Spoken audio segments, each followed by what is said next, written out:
کہ عمران خان کی حکومت کا خاتمہ یہ حکومت کا خاتمہ نہیں ہے، اسی سے پاکستان کو بچایا ہے ہم نے۔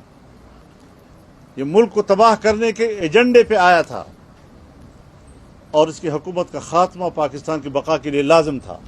کوئی کاغذ پھرا رہا ہے، میرے خلاف سازش ہوئی ہے، میرے خلاف سازش ہوئی ہے، اور ایسے پاگل اس کے ارد گرد جمع ہے کہ وہ جو چاہے اس کے پیچھے دوڑ رہے ہوتے ہیں۔ ایسی بیوقوف طبقہ میں نے دنیا میں نہیں دیکھا کہ ایک احمق کے کہنے پہ اس کے پیچھے دوڑ رہے ہوتے ہیں۔ اور آج کل کہتے ہیں جی ہم تو جہاد لڑ رہے ہیں۔ جہاد کس چیز کا لڑ رہے ہو؟ تمہارے خلاف جہاد جائز ہے۔ بے حیائی، فحاشی، عریانی، مہنگائی، بے روزگاری، بین الاقوامی اداروں کے ساتھ غلط ان کے شرائط پر معاہدات، اس پر دستخط کرنا، ملک کی معیشت کو بیچنا، بیڑا غرق کر کے رکھ دیا آپ نے پاکستان کا، اور اب پھدک پھدک کر پھر رہے ہو ادھر ادھر کہ میں تو ملک کو بچا رہا ہوں۔ عمران خان اپنے حدود میں رہو، جمعیت والے زندہ ہیں، ہم زمین اتنی گرم کر دیں گے آپ کے لیے کہ آپ کی یوتھیوں کے نرم تلوے اس زمین پر نہیں رکھے جا سکیں گے۔ ہم فضا کو اتنی گرم کر دیں گے کہ تمہاری یہ چھوٹی چھوٹی تتلیاں ان کے پر نہیں برداشت کر سکیں گے اس فضا کی گرمی کو۔ حدود میں رہو۔ ہم نے تمہیں صحیح کہا ہے کہ تم ایجنٹ ہو کسی کے، وہ کیا چیز؟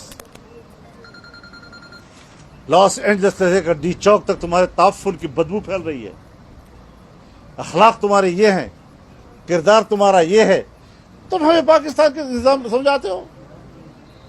گندگی اور غلاظتوں سے توقع ہے کہ وہاں سے پھول اٹھیں گے، خوشبوئیں اٹھیں گی۔ لا الہ الا اللہ ایک انسان کو غیرت دیتا ہے۔ جب آپ اللہ کے سوا کسی کے سامنے جھکتے ہی نہیں ہیں، ایک چھوٹا سا انسان غیرت مند ہو جاتا ہے۔ پیسے والے آدمی جو کسی کے سامنے جھکتا ہے اس کی کوئی عزت نہیں ہے۔ ایک مزدور بھی جب غیرت مند ہوتا ہے تو لوگ اس کی عزت کرتے ہیں۔ اور پھر جو یہ مدینہ کا انقلاب آیا تھا، اس کی دو چیزیں تھیں، اس کی بنیاد دو جگہ پہ رکھی گئی تھی۔ ایک تو انہوں نے انسانوں کو آزاد کر دیا، ایک سسٹم دیا، ایک عدل اور انصاف کا نظام لیا۔ انصاف انسان کو آزاد کر دیتا ہے۔ جس معاشرے میں جو حضرت علی کا قول ہے نا، ظلم کا کفر کا نظام چل جائے گا لیکن ظلم کا نظام نہیں چل سکتا۔ نا انصافی کا نظام اس لیے نہیں چل سکتا کہ جو پاکستان میں ہے کہ بڑے بڑے مافیا بیٹھے ہوئے ہیں، قانون کے اوپر ہیں، قانون کی بالادستی قائم نہیں ہونے دیتے کیونکہ وہ فائدہ اٹھا رہے ہیں کرپٹ سسٹم سے۔ تو وہ جب تک وہ یہ بڑا بڑا مافیا بیٹھا ہوا ہے اور کہتا ہے کہ ہمیں NRO دے دو اور باقی غریبوں کو پکڑو، وہ ملک آگے نہیں بڑھ سکتا۔ تو ہمارے نبی صلی اللہ علیہ وسلم نے سب سے پہلے مدینہ میں انصاف قائم کیا کہ میری بیٹی بھی اگر جرم کرے گی تو اس کو سزا ملے گی۔ اور تمہارے سے پہلے بڑی قومیں تباہ ہوئی جدھر قانون نہیں تھا، جدھر انصاف نہیں تھا، جدھر طاقتور کے لیے کرو اور کمزور کے لیے دوسرا۔ اور دوسری چیز تھی، انہوں نے انسانوں کے کیریکٹر کو اٹھایا، کیریکٹر بلڈنگ کی نیشن کی۔ صادق اور امین، سچا اور ایماندار، وہ کیریکٹر سے وہ لوگ اٹھے۔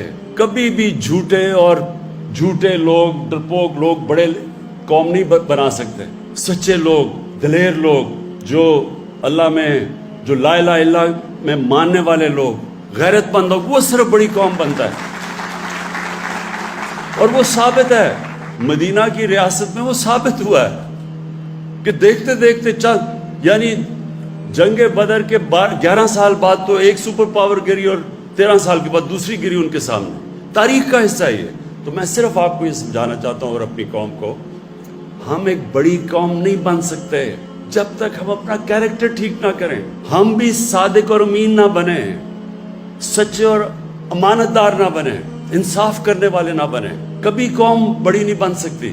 جو مسلمان جب پھیلے تھے ساری دنیا میں تو لوگ ان کے کیریکٹر سے متاثر تھے۔ انڈونیزیا اور ملیشیا کے اندر کوئی مسلمان فوج نہیں گئی تھی، وہ ان کے تاجروں کے کیریکٹر سے لوگ مسلمان ہو گئے۔ اس لیے ہم بھی پاکستانی، اور میں کیونکہ ہماری اکثریت نوجوانوں کی ہے، میں مسلسل اپنے نوجوانوں کو اس چیز سمجھاتا ہوں کہ اللہ نے اس ملک کو کسی چیز کی کمی نہیں دی۔ ہمیں یہ خطہ وہ ہے جس میں سب کچھ دے دیا اس نے. لیکن ایک ہمیں کیریکٹر چاہیے ایک عظیم قوم بننے کے لیے, سچے لوگ, سچائی. یہ جو علی امین بات کر رہا تھا کرپشن کی, جو بھی ہاتھ پھیلاتا ہے کسی کے سامنے, پیسے مانگتا ہے کسی سے, اس کی دنیا عزت نہیں کرتی. جب کسی کو کوئی رشوت دیتا ہے تو اس کی غیرت جاتی ہے, جو رشوت لیتا ہے اس کی غیرت جاتی ہے. میں جن لوگوں کو ہم کافر کہتے ہیں, میں نے ساری دنیا دیکھی ہوئی ہے. آپ حیران ہوں گے, وہاں اس طرح اخبار پڑا ہوتا ہے, لوگ پیسے ڈالتے ہیں اخبار, کوئی دیکھنے والا بھی نہیں ہوتا. کبھی وہاں سوچتے بھی نہیں کوئی دھاندلی ہوگی الیکشن میں. ہمارے یہاں پولنگ ایجنٹس بیٹھے ہوتے ہیں, وہاں ہو رہا ہوتا ہے, پھر لڑائیاں ہو رہی ہوتی. وہاں تو آتا ہے سیدھا ووٹ ڈال کے چلا گیا, کوئی پوچھنے والا بھی نہیں ہوتا, کوئی کہتا نہیں دھاندلی ہوئی. کہیں دیکھ لیں یورپ میں الیکشن ہوتا ہے, کہیں کوئی سوچتا بھی نہیں ہے دھاندلی کا. ہماری الیکشن سے پہلے ہماری گھنٹوں میٹنگ یہ نہیں ہو رہی ہوتی کہ ووٹر کو کیسے نکالنا ہے, دھاندلی کیسے روکنی ہے. تو یہ ہمارے لیے بڑی شرم کی بات ہے کہ ہمارے اس طرح کے لوگ آئے جو آج باہر بیٹھے ہوئے ہیں اور باہر اربوں اربوں روپے کی پراپرٹیز پہ بیٹھے ہوئے ہیں, ایک رسید نہیں بتا سکتے پیسہ کدھر سے آیا, اور وہاں سے تقریریں کر رہے ہیں بیٹھ کے. اس لیے جو جب تک اگر ہم نے بڑی قوم بننا ہے, عظیم قوم بننا ہے, وہ جو ہمیں بننا تھا, جو یہ بہت بڑا پاکستان کا کانسیپٹ تھا, تو میں صرف آپ کو شروع میں یہ بتا دوں کہ ایک تو سسٹم کے اندر ہم آج جنگ لڑ رہے ہیں قانون کی بالادستی کی, سارے مافیاز کے خلاف, یہ اس پہ انشاءاللہ ہم کامیاب ہوں گے.